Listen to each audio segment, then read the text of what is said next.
လူသားတွေကိုတိရစ္ဆာန်ယုံလိုမျိုးလှောင်တဲ့ထဲပြခဲ့တဲ့ဥရောပရဲ့အမောင်ခေတ် Morbid Reality ဆိုတဲ့နာမည်ကိုကြားဘူးကြလားဗျမကြားဘူးရင်ပြောပြပါမယ်လူလောကရဲ့အဆိုးဆုံးနဲ့အောက်တန်းကျဆုံးအမောင်ဘက်ချမ်းတွေစုဆောင်းထားတဲ့နေရာဗျဒီနေ့ကျွန်တော်တို့သွားမဲ့ခီးစဉ်ကမိတ်ဆွေတို့ရဲ့နှလုံးကိုအစိမ့်လိုက်ဆွဲထုတ်တယ်လို့မျိုးနာကျင်စေပါလိမ့်မယ်ကျွန်တော်တို့အားလုံးငငယ်ကတိရစ္ဆာန်ယုံကိုတွားဖို့ကြပါပါတားပိုက်ကောင်လေးတွေချင်းတစ်ကြီးတွေကိုတန်လောင်ရင်ထဲမှာကြည့်ပြီးပျော်ခွက်ကြဘူးလည်းမဟုတ်လားဒါပေမဲ့အဲ့ဒီလှောင်ရင်ထဲမှာတိရစ္ဆာန်မဟုတ်ပဲအသားမဲမဲအရက်ပုပုနဲ့ခမည်းတော်ကျွန်တော်တို့လိုလူသားတစ်ယောက်ဖြစ်နေရောခမည်းဆက်ပြီးရင်မောနိုင်အောင်မှာလားဒါရာဇဝတ်နှစ်တစ်ခုကျော်ပါဥရောပနဲ့အမေရိကန်မှာတကယ်ဖြစ်ခဲ့တဲ့လူသားပြပွဲလူတိရစ္ဆာန်ကြုံအကြောင်းပဲဖြစ်ပါတယ်ဗျအားလုံးပဲမင်္ဂလာပါ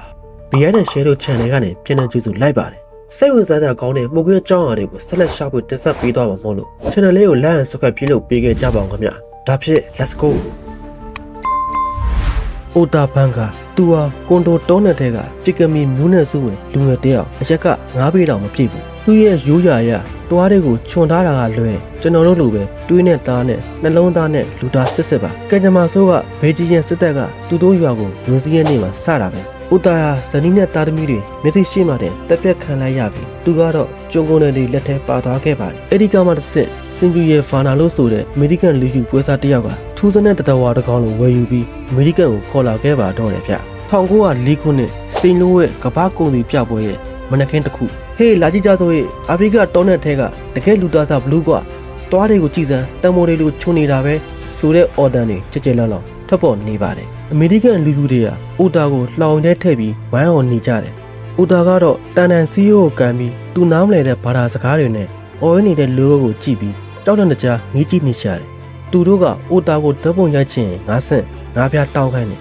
လူတွေကပတ်စံပြစ်ပေးပြီးတလိမ့်ဆန်တကောင်လုံးတွားဖျက်ပြခိုင်းကြတယ်စိန်လုံးဝပွဲပြီးတော့အိုတာကိုနယူးယောက်မြို့ကတဘာဝတမိုင်းပြတိုက်ကိုပို့လိုက်ပြန်တယ်အဲ့ဒီမှာလဲတေဆုံးနေရဲ့တားကောင်တွေရဲ့လေသူ့ကိုအသက်ရှင်တဲ့ပြကွက်တစ်ခုလိုထားကြတာဗျပြတိုက်ရဲ့ညီငွေးစရာကောင်းတဲ့တိတ်ဆိတ်မှုတွေကအိုတာကိုယူတလွတ်နီးပါဖြစ်စေခဲ့ပါတယ်ဒါကိုပြတိုက်မှုကတဘောမကျပဲအိုတာကိုနမကြီးဘရော့လိမ့်ဆန်ယုံစီလဲပြောင်းရောင်းချလိုက်ပါတယ်အဲ့ဒီမှာတော့လူမဆန်မှုကထို့တိတ်ကိုရောက်သွားခဲ့ပါပြီတလိမ့်ဆန်ယုံဒရိုက်တာဝီလီယံဟွန်နက်တေးဟာအိုတာကိုလူစိတ်ဝင်စားမှန်းသိတော့မြောင်းရင်တဲ့ကိုထည့်လိုက်ပါတယ်မြောင်းရင်တစ်ခေါက်နဲ့တူလှောင်တစ်ခုတည်းမှာနေခိုင်းပြီးအပြင်မှာဆိုင်းမုတ်ချိတ်ထားပါတယ်အာဖရိကပြည်ကမီလူသားအိုတန်ဖန်ကအ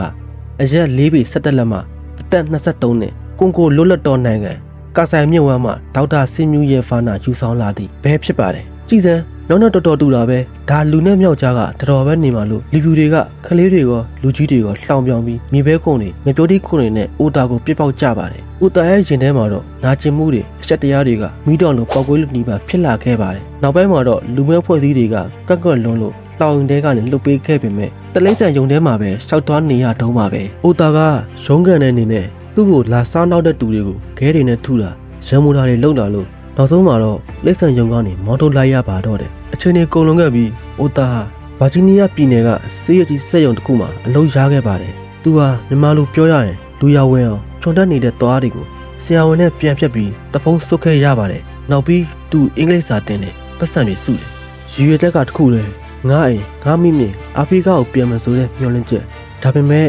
1914ခုနှစ်ပထမကမ္ဘာကြီးဖြစ်ပွားခဲ့ပြီးကမ္ဘာလက်တင်မော်လိုင်းတွေအားလုံးရပ်ဆိုင်းသွားခဲ့ရပါတယ်အိုတာရဲ့နောက်ဆုံးမျှော်လင့်ချက်မီးတွေငြိမ်သက်သွားခဲ့ရပါပြီသူဘတော်မှအိမ်ပြန်ခွင့်ရတော့မှမဟုတ်ဘူးဆိုတာသိသွားတဲ့နေ့မှာပဲသူ့စိတ်တွေမှောက်ဖုံးသွားခဲ့ရပါတယ်1916ခုနှစ်မလ20ရက်အီဆက်ဆက်ညတညမှာအိုတာတောနယ်ထဲကသူ့ရဲ့ရိုးရာအတိုင်းမိဘတွေတပုံကိုထုံးကြီးလိုက်ပါတယ်ပြီးတော့သူ့သားတွေမှာစွတ်ထားတဲ့အဖြူရောင်အစုပ်တွေကိုရက်ခွဲပစ်လိုက်ပြီးသူ့ရဲ့ရိုးရာတွားချုံကြီးတွေကိုပြန်ဖော်လိုက်ပါတယ်သူဟာသူ့ရဲ့မိုးရမြေကလူသားစစ်စစ်တယောက်အနေနဲ့တိတ်ဆုံးကျင်ခဲ့တာပါမကြခင်အချိန်တနက်တန်တစ်ချက်တိတ်ဆိတ်မှုကိုဖျက်ဆီးသွားခဲ့တယ်ဗျအိုတာသူ့ရဲ့ရေမက်တက်ကိုတနက်နဲ့ပစ်ပြီးဒီရက်ဆက်လာတဲ့လောကကြီးကိုစွန့်ခါသွားခဲ့ပါပြီသူကွယ်လွန်တဲ့အချိန်မှာအသက်က32နှစ်ပဲရှိပါသေးတယ်သူ့ရဲ့ရုပ်အလောင်းကိုလူမန်းတုတ်တံမှာမှတ်သားမရှိတဲ့မိဘတွေတစ်ခုဖြစ်တကြိုခဲ့ကြပြီးနောက်ပိုင်းမှာအဲ့ဒီအယိုးတွေပါတဆုံသွားခဲ့ရရှာတယ်ကဲခုခေတ်မှာတော့ကျွန်တော်တို့ကလူသားတိရစ္ဆာန်ယုံဆိုတာကြီးကတော်တော်ရိုင်းဆိုင်တာပဲလို့လည်းလည်းပြောနိုင်ကြတာပေါ့ဒါပေမဲ့ခမများတို့ကအဲ့ဒီ1900ပြည့်နှစ်ဝန်းကျင်ကလူဖြူတယောက်ရဲ့နေရာမှာရှိခဲ့ရင်ရောအဲ့ဒီလှောင်ရင်တဲကလူသားကိုမြင်တဲ့အခါတနာစိတ်ဝင်မိမလားဒါမှမဟုတ်အခြားတူတွေလိုပဲလက်ခုပ်တီးပြီးအားပေးမိမလားဆိုတာကိုရိုးရိုးသားမေးကြည့်ကြပါဗျဒီလိုစိတ်ဝင်စားစရာကောင်းတဲ့အကြောင်းအရာတွေကိုအမြဲတမ်းကြည့်ရှုနိုင်ဖို့အတွက် channel လေးကို like and subscribe ပြုလုပ်ပြီးတင်းရဲ့ message တွေကိုလည်းမျှဝေပေးဖို့မေတ္တာရက်ခံပါတယ်ခင်ဗျဗီဒီယိုလေးကိုအဆုံးကြည့်ရှုပေးတဲ့ message တိုးချင်းစီကိုလည်းကျေးဇူးအများကြီးတင်ပါတယ်ခင်ဗျဒါဖြင့်နောက်ဗီဒီယိုမှာထပ်တွေ့ကြမယ် bye